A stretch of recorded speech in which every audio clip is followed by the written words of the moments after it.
Markets have always been a trademark of Philadelphia. In the late 17th century, William Penn and his managers, who founded Philadelphia, organized farmers, fishermen, and huntsmen into open-air markets.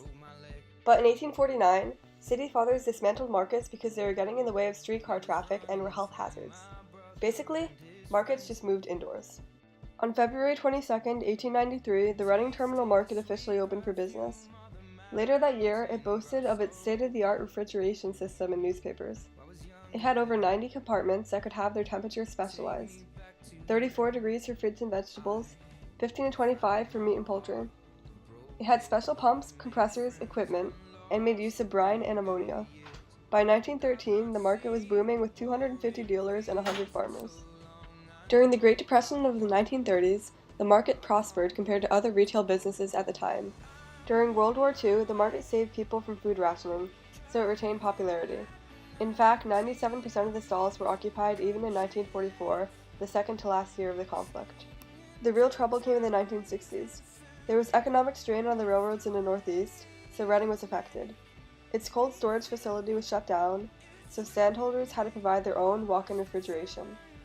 In 1971, severe cash shortage, declining freight, and passenger traffic forced the company into bankruptcy. Things finally turned around in 1990, when the Pennsylvania Convention Center Authority was formed. They purchased the Reading Terminal Market and secured a critical $30 million in public funding to upgrade the market's infrastructure and freshen up the drab interior. In the years since, this historic landmark has prospered. Today, it is one of the nation's most successful public markets.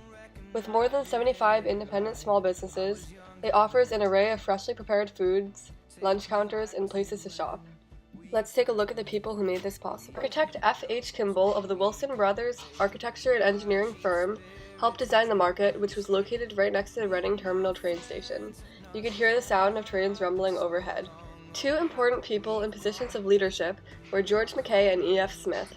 Mackay was chosen as the market's first superintendent while the building was undergoing its final construction phase. E. F.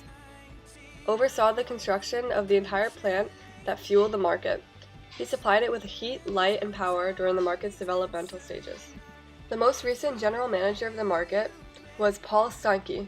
When he started, the annual headcount was 4.7 million, and 10 years later, it was 6.2 million. He fulfilled his mission of making the market a cultural hub.